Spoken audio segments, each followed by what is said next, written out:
বাংলায় জোর করে এসআইআর করতে চাইছে বিজেপি নেতৃত্বাধীন কেন্দ্রীয় সরকার। আপনাদের বলবো, সতর্ক থাকবেন। বিজয়া সম্মেলনের পরে বাড়ি ফিরে দলীয় কর্মীরা দায়িত্ব নিয়ে 2002 ও 2025-এর ভোটার তালিকা মিলিয়ে দেখবেন।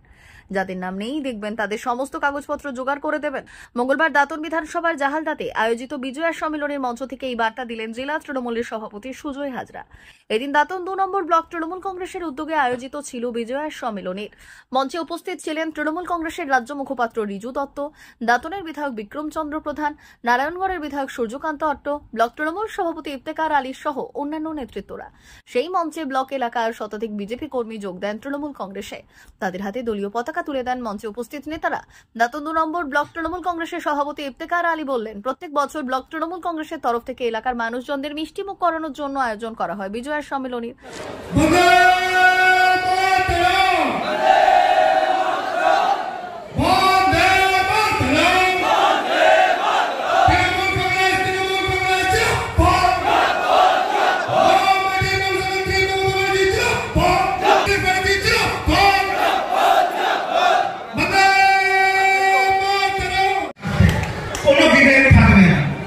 কেউ বা যদি মনে করে আমরা খুব চালাক, মমতা ব্যানার্জি অভিষেক ব্যানার্জি 3 ঘন্টা ধরে 250 কিলোমিটার দূরে বসে আছে, ভোট আসবে, ভোট আসার সাথে সাথে আমরা পাঁচিলের উপর উঠে পড়বো, এক পকেটে গেরুয়া আবির, এক পকেটে সবুজ আবির, কেউ তো কিছু জানতে পারবে না।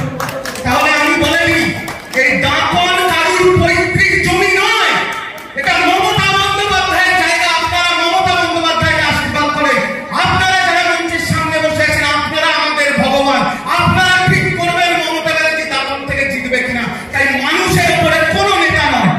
নেত্রী মমতা ব্যানার্জি, সেনাপতি অভিষেক ব্যানার্জি, বাকি আমরা সবাই কর্মী। আমরা 365 দিন মাথা নিচু করে আপনাদের পরিষেবা দেব। আপনারা 5 বছরে একদিন মাথা উঁচু করে দুহাত তুলে মমতা ব্যানার্জিকে ভোট দিবেন, দেবেন তো? আর যারা নিজেদের খুব চালাক মনে করছে তাদের বলে দিই, এই যে ছবিটা দেখছে, এই ছবিটা সরে গেলে কিন্তু খেলা হয়ে যাবে, মানুষ আর চিনতে পারবে না। তাই সময় থাকতে শুধরে যান, দলের স্বার্থে কাজ করুন। দল আমাদের মা, আগে দল, তারপর নিজের ব্যক্তি স্বার্থ। পরিষ্কার বললাম, এটা হচ্ছে দলের কথা, নেতৃত্বের কথা। আমি মঞ্চ থেকে আমার দলের নেতৃত্বের সামনে রাখলাম। এবার বাকি বিরোধীকে কংগ্রেস, সিপিএম, বিজেপি, একটা শূন্য, একটা নিশ্চিহ্ন, একটা অপ্রাসঙ্গিক। তো নিশ্চিহ্নকে কংগ্রেস। আমি জানি না আপনাদের এই অঞ্চলে কংগ্রেসের কি প্রভাব আছে না নেই, আমি জানি না, কিন্তু আমাদের কলকাতা শহরে কংগ্রেসের পার্টি অফিস থেকে যদি কংগ্রেসের সাইনবোর্ড খুলে পড়ে যায়, সেটাকে টাইপ দেওয়ার লোক নেই, কংগ্রেস শেষ হয়ে গেছে। শুধু দেখবেন টিভির পর্দায় কিছু পেছন পাকা ছেলেদের কথা যারা ফটফট করে, এছাড়া কংগ্রেসের মাটিতে কোনো অস্তিত্ব নেই। ছিলাম 80 দশকে রাজনীতি করতে গিয়ে আমরা যে অত্যাচারিত হয়েছি, চোখের সামনে আমাদের সহকর্মীদের মৃত্যু হয়েছে। শীতল পণ্ডাকে অনেকে দেখেছেন আপনারা, আমার চোখের সামনে ভাই সকালবেলা সন্ধ্যেবেলা বিল্লা গেছে, আমি তাকে না বললাম, শীতল তুই বাড়ি যাস না, তোর দাঁতন তো থাকতে অসুবিধা হচ্ছে, বেল্লাই থাক। আমার অনেক সহকর্মী এখানে আছে।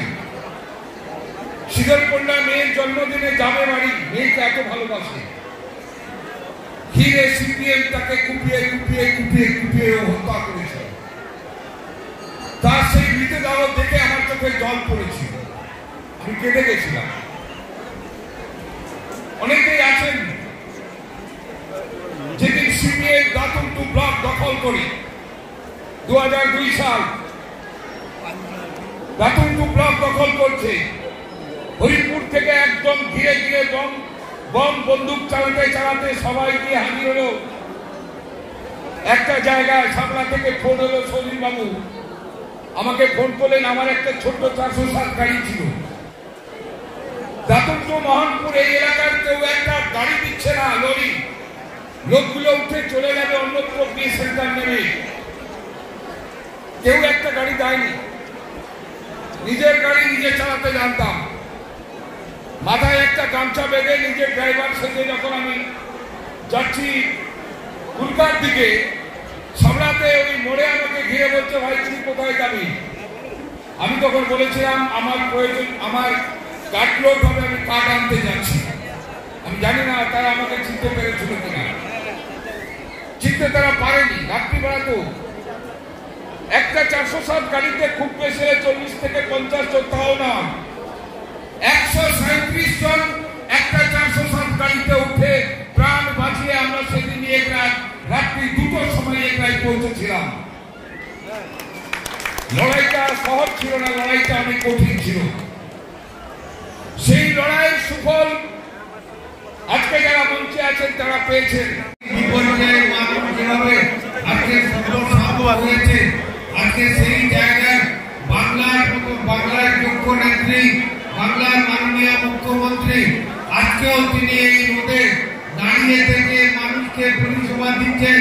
সেই হচ্ছে তৃণমূল কংগ্রেস, সেই হচ্ছে আমাদের নেত্রী বাংলার মাননীয় মুখ্যমন্ত্রী মমতা বন্দ্যোপাধ্যায়।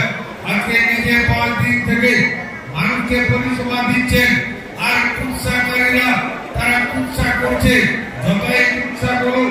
আজকে এলাকার গ্রাম বাংলার মানুষ মমতা বন্দ্যোপাধ্যায় প্রতিটা পরিবারের, প্রতিটা মানুষের আজকে হৃদয়ে জায়গা করে নিয়েছে। সেই হৃদয়ের জায়গা থেকে নেত্রী মমতা বন্দ্যোপাধ্যায়কে যত কুৎসা হোক, যাই হোক, কেউ কেড়ে নিতে পারবে না। এই কথাটা শপথ নিয়ে আমাদের বিজয় সম্মেলন থেকে আমাদের যে পশ্চিম বাংলার ভোটার লিস্ট থেকে যদি একজন প্রকৃত ভোটার লিস্টে একজন প্রকৃত ভোটারেরও নাম বাদ দেওয়ার চেষ্টা করা হয়, তার জন্য দিল্লি থেকে প্রয়োজন হলে বাংলা থেকে 10 লক্ষ সাধারণ স্তরের মানুষকে নিয়ে গিয়ে দিল্লিতেও আমরা আন্দোলন সংগঠিত করব। বিহারে 68 লক্ষ মানুষের নাম কারা কোন জায়গা থেকে বাদ দেওয়া হয়েছে। যেখানে যেখানে অপোজিশন শক্তিশালী, যেখানে যেখানে দলিত, মহিলা, মাইনরিটি বেশি আছে, সেখানে ভোটার লিস্ট থেকে প্রকৃত তারা ভোটার, তারপরেও তাদেরকে জোর করে তারা যে বিজেপি বিরোধী জায়গাতে ভোট দেয় তাদের নাম কেটে বাদ দেওয়া হয়েছে। এই রাজ্যেও সেই একই চক্রান্ত শুরু হয়েছে। বিজেপির নেতৃত্বদের কাছ থেকে লিস্ট নেওয়া হয়েছে কোন কোন বুথে তৃণমূল কংগ্রেসের সবচেয়ে শক্তিশালী কেন্দ্র আছে, সেগুলো বাছাই করে নির্বাচন কমিশনের হাতে তুলে দেওয়া হয়েছে। নির্বাচন কমিশন এখানে বিজেপির মুখপাত্র হয়ে যেখানে যেখানে যে যে বুথ তৃণমূল কংগ্রেসের শক্তিশালী জায়গা, সেই সব বুথে মহিলা, দলিত, মাইনরিটিদের নাম কেটে বাদ দেওয়ার একটা চক্রান্ত শুরু হয়েছে।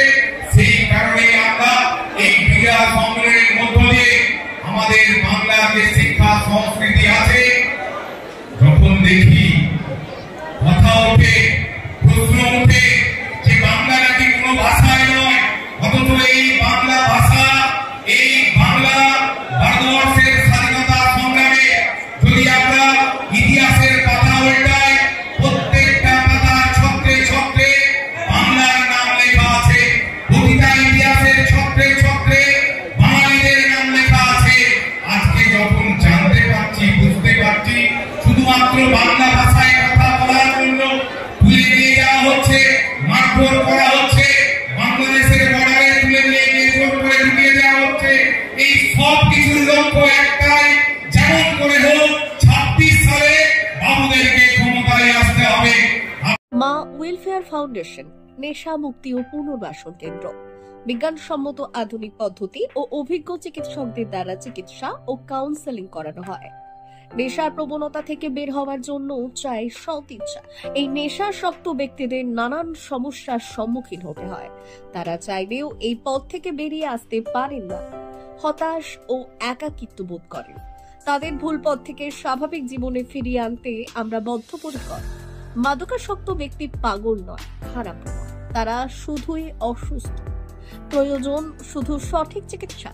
আপনার সন্তান কোথায় যায়, কাদের সাথে চলাফেরা করে, নিয়মিত স্কুল কলেজ যায় কিনা, অপ্রয়োজনে বাড়ির বাইরে থাকে কিনা, অস্বাভাবিক জীবন যাপন করে কিনা, আপনি যা অর্থ দেন তা সঠিকভাবে ব্যয় করে কিনা, পারিবারিক অশান্তি, শারীরিক অত্যাচার, স্ত্রী পরিজনকে অকারণে সন্দেহ, অবিশ্বাস, কর্মক্ষেত্রে অবনতি, মাত্রাতিরিক্ত আর্থিক চাহিদা বেড়ে গেছে, তার মানে আপনার প্রিয়জন তীব্র নেশাগ্রস্ততায় বা মানসিক সমস্যায় ভুগছেন। নেশামুক্তি ও মানসিক রোগের নিরাময় ও কাউন্সেলিং কেন্দ্র এখন বেলদায়। মদ, গাঁজা, ড্রাগস ও ইত্যাদি বিভিন্ন ধরনের নেশা এবং মানসিক রোগের চিকিৎসা করতে হলে আজই আসুন মা ওয়েলফেয়ার ফাউন্ডেশন। এখানে আমাদের চিকিৎসা পদ্ধতি: 1. নেশাগ্রস্ত রোগী এবং তার পরিবারের কাউন্সেলিং এর ব্যবস্থা। 2. নিয়মিত যোগ, প্রাণায়াম ও ধ্যানের মাধ্যমে এবং মোটিভেশনাল ক্লাসের মাধ্যমে রোগীকে সুস্থ করা। 3. নিয়মিত ডাক্তারি পরিষেবা ও অভিজ্ঞ সাইকোথেরাপিস্ট দ্বারা কাউন্সেলিং এর ব্যবস্থা প্রদান। 4. প্রত্যেক রোগীর নিজস্ব শারীরিক এবং সামাজিক বৈশিষ্ট্য অনুযায়ী পৃথক পৃথক কাউন্সেলিং এর ব্যবস্থা, অভিজ্ঞ পরামর্শদাতার পরামর্শ প্রদানের ব্যবস্থা। 5. অনিচ্ছুক রোগীদের বাড়ি থেকে চিকিৎসা কেন্দ্রে নিয়ে আসার ব্যবস্থা করা হয়। বিশ্ব স্বাস্থ্য সংস্থা দ্বারা অনুমোদিত মদ, গাঁজা, ড্রাগস ও মানসিক রোগে চিকিৎসা করতে হলে আজই আসুন মা ওয়েলফেয়ার ফাউন্ডেশন, বেলদা থেকে। যোগাযোগ করুন আমাদের সঙ্গে। Mobile number 9144587202। মা ওয়েলফেয়ার ফাউন্ডেশন, বেলদা, কেশিয়ারি মোড়, রেলগেটের কাছে, মোহাম্মদপুর।